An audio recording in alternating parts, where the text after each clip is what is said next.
Il y a certaines publicités qui ont un vrai truc en plus, par la musique, par l'émotion générée, par le message passé, et par son exécution qui sublime tout le travail mis en place. Aujourd'hui, regardons ensemble une publicité norvégienne sortie en septembre 2012 de Widerøe afin de promouvoir ses vols internes. La vidéo débute avec un jeune garçon regardant directement la caméra, visiblement captivé par quelque chose. Un homme plus âgé, vraisemblablement son grand-père, est montré appuyé contre une structure en bois, l'air fatigué mais amusé. Le jeune garçon demande à plusieurs reprises à son grand-père de le refaire, ou encore une fois, indiquant qu'il apprécie un tour de magie. Le grand-père effectue un tour de magie où il semble sortir un avion de sa bouche. Un petit avion est ensuite vu volant dans le ciel, semblant être le résultat du tour du grand-père. La scène passe ensuite à un plan plus large, montrant le paysage norvégien qui est magnifique, avec des fjords, des montagnes, une ferme traditionnelle rouge. Le garçon, toujours fasciné, demande encore une fois et promet qu'il ne le demandera plus. La publicité se termine avec le logo Widerøe et le slogan All over Norway, all the time, suggérant que la compagnie aérienne connecte les gens à travers tout le pays. Avant d'analyser cette publicité, il faut mettre un peu de contexte sur la Norvège et la façon dont est organisé son territoire. La Norvège est un pays de 385 207 km². À titre comparatif, l'Allemagne a une superficie de 357 392 km².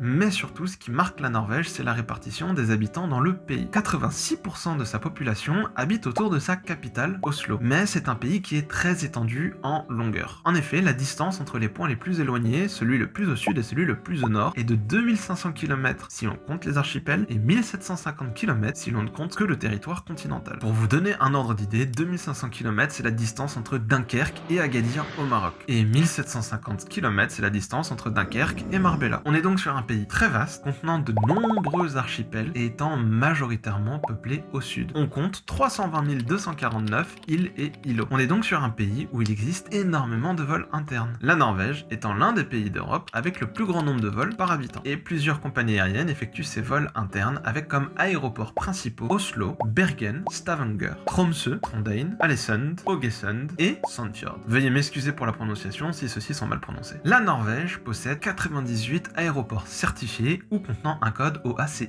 Organisation de l'aviation civile internationale, dont 48 avec des vols publics. On a 98 aéroports pour 5,52 millions d'habitants en Norvège, alors que les Pays-Bas, avec 17,88 millions d'habitants, n'ont que 5 aéroports, et la Pologne, avec 36,69 millions d'habitants, n'a que 15 aéroports. On a donc une énorme quantité d'aéroports pour pouvoir desservir tout le pays entier. Mais alors, quelle est cette compagnie qui effectue cette publicité? Widerøe est une compagnie norvégienne qui effectue des vols nationaux et internationaux, desservant 49 destinations en Norvège et en Europe. Elle opère des vols vers les aéroports norvégiens et 2 fois plus que toutes les autres compagnies aériennes, avec plus de 450 vols quotidiens. Elle offre généralement des tarifs moins chers que d'autres compagnies aériennes pour certaines routes. Cependant, elle reste une compagnie locale et non pas low cost comme Norwegian ou Ryanair. Elle opère des routes essentielles et dessert des zones isolées. On voit donc que l'objectif est de pouvoir montrer que la compagnie effectue des vols depuis des endroits plutôt reculés et est donc accessible à tous. On trouve donc un côté plutôt rationnel à cette publicité, mais ce qui est fort et marquant dans cette publicité, c'est l'émotion mise en avant. On voit une recherche de connexion émotionnelle avec les personnes visées par la publicité. On voit un petit enfant avec son grand-père. Les vieilles personnes sont plutôt associées avec la campagne, et la campagne est parfois associée à l'isolement, surtout dans des pays si vastes. Le message, bien qu'il est de montrer que les vols sont présents partout, et également de pouvoir essayer de créer une connexion intergénérationnelle. Un moment entre un grand-père et son petit-fils est unique. On cherche donc à émouvoir les spectateurs, montrer à quel point ce moment est important. On peut donc ici définir plusieurs valeurs émotionnelles mises en avant, au-delà de la connexion intergénérationnelle dont on a parlé avant, et le fait que cela touche tout le monde. On voit ce côté magique passer entre les deux protagonistes. On peut donc voir que l'objectif de la marque est d'être associé comme la compagnie aérienne qui dessert toute la Norvège. On voit un vrai travail sur l'image de marque. La marque ne cherche pas forcément à faire des ventes directes via cette publicité, ou à pouvoir créer une activation, mais plutôt que les gens puissent faire en sorte de s'identifier à la marque. Un côté rural, un côté intergénérationnel, mais surtout que ce soit une solution pour tous afin de vivre des moments en famille et avoir des valeurs proche des gens. Il y a même un article norvégien de campagne publié en février 2013 intitulé, et excusez-moi pour ma mauvaise prononciation, YouTube hit sender Windero till finalen, soit le hit YouTube envoie Windero en finale. Et il mentionne que cette publicité est devenue un hit YouTube et a reçu de nombreuses critiques élogieuses à l'étranger. C'est donc un vrai succès, à la fois auprès des gens, mais également auprès des médias. On est donc sur une publicité qui essaie de mettre en avant les zones reculées dans un pays où celles-ci sont nombreuses, couvrant également la stratégie commerciale de la compagnie aérienne. C'est une super méthode pour parler à leur audience, avec une publicité de marque maîtrisée et qui tape dans le mille. Un grand bravo à la marque pour cette publicité qui devrait pouvoir en inspirer beaucoup. J'espère que cette analyse vous aura plu, n'hésitez pas à dire en commentaire ce que vous en avez pensé et si vous voudriez voir d'autres publicités à l'avenir. N'hésitez pas à vous abonner, à lâcher un pouce bleu et moi je vous dis ciao.